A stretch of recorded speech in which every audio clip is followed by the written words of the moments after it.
எடப்பாடி பழனிசாமி முதலமைச்சராக இருந்த காலத்தில் மதுரைக்கு பலமுறை வந்தபோதும் போக்குவரத்து மாற்றம் செய்யப்படவில்லை என்றும், இன்று ஸ்டாலினின் வருகைக்காக அவனியாபுரம் தொடங்கி தனியார் தங்கும் விடுதி வரை போக்குவரத்து மாற்றம் செய்யப்பட்டு மக்கள் அழைக்கழிக்கப்படுவதாகவும் ஆர்.பி. உதயகுமார் விமர்சித்துள்ளார்.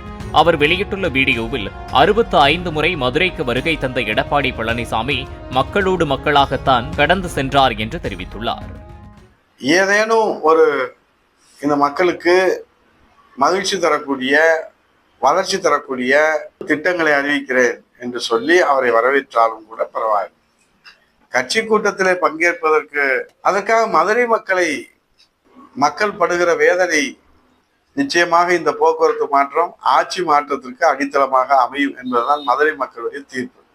பிளே ஸ்டோர் மற்றும் ஆப் ஸ்டோரில் இருந்து பாலிமர் செயலியை QR கோடு மூலம் பதிவிறக்கம் செய்யுங்கள். செய்திகளை உடனுக்குடன் பெறுங்கள்.